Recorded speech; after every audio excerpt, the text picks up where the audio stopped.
افضلیت صدیق اکبر کا کیا مطلب ہے؟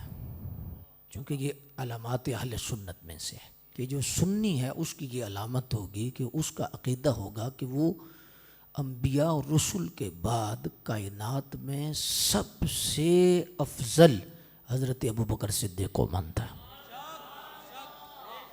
یہ افضلیت صدیق اکبر، اور یہ مطلقہ ہے، من کل وجہ نہیں، من کل وجہ ہم نہیں مانتے فضیلت، ہر وجہ سے اور ہر لحاظ سے نہیں، جزوی فضیلت کا یہاں تعلق نہیں ہے، یہاں ہے مطلقہ فضیلت کہ جو اللہ کے ہاں ان کا مقام اور مرتبہ ہے وہ سب سے زیادہ ہے، اور وہ کس لحاظ سے ہے؟ وَسَيُجَنَّبُهَا الْأَتْقَى، کیونکہ اللہ نے حضرت صدیق اکبر رضی اللہ تعالیٰ عنہ کو اتقا فرمایا، وَإِنَّ أَكْرَمَكُمْ عِنْدَ اللَّهِ أَتْقَاكُمْ، اور اللہ کا فیصلہ ہے کہ اللہ کے نزدیک وہی اکرم ہے جو اتقا ہے، اور جو اتقا ہوگا وہ اکرم ہوگا، جو اکرم ہوگا وہ اتقا ہوگا۔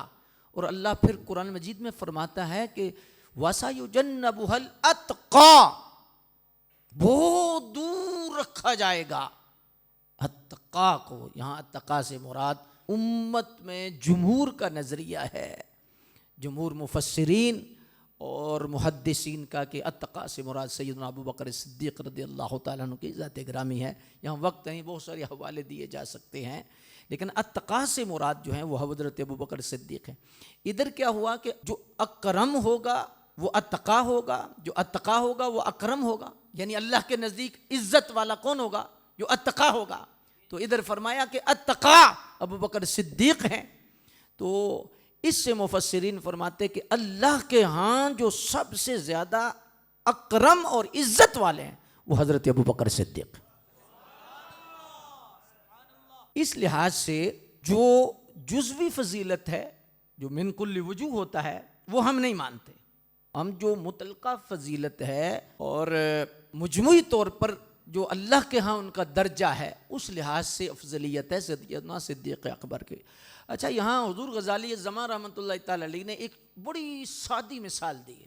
آپ فرماتے ہیں دیکھیے کہ ایک باپ ہے اور ایک بیٹا ہے، باپ کا درجہ یہ ہے کہ اللہ کے ہاں اس کا درجہ بیٹے سے زیادہ ہے، یا اللہ کے ہاں اس کا درجہ، کیونکہ وہ باپ ہے، یہ فضیلت مطلقہ ہے۔ تو من کل وجوہ بیٹے سے باپ افضل کیوں نہیں؟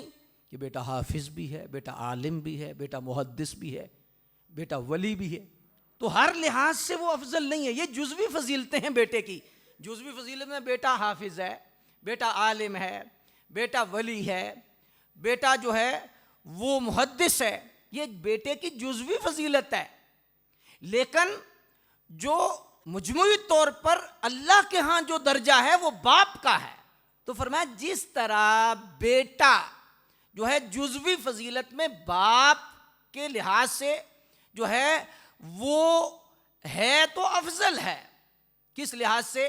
حافظ ہونے میں، عالم ہونے میں، جزوی فضیلت میں، لیکن مجموعی طور پر جو فضیلت ہے وہ ہے باپ کی۔ تمام صحابہ میں اللہ کے نزدیک جو مطلق فضیلت ہے وہ صدیق اکبر کی ہے،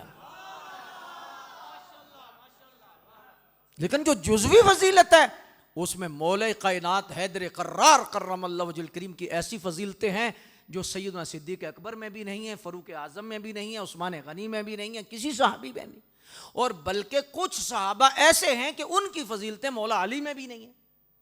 حضرت زید رضی اللہ تعالیٰ کا نام قرآن شریف میں آیا ہے، کسی صحابی کا نام نہیں آیا۔ تو اس لحاظ سے حضرت زید جزوی فضیلت کے اعتبار سے آپ کا مقام تمام صحابہ میں، کہ یہ جزوی فضیلت ہے آپ کی۔ تو جو مطلق فضیلت ہے وہ سیدنا صدیق اکبر کی ہے، لیکن جزوی فضیلت میں جن جن صحابہ کی جزوی فضیلتیں ہیں ہم ان کو مانتے بھی ہیں اور ان کا اقرار بھی کرتے ہیں، لیکن جب مجموعی طور پر اللہ کے ہاں اکرم بولا جائے گا، افضل بولا جائے گا، کہ اللہ کے ہاں جس کا مقام اور مرتبہ زیادہ ہے اس کا جب نام لیا جائے گا تو وہ حضرت ابوبکر صدیق۔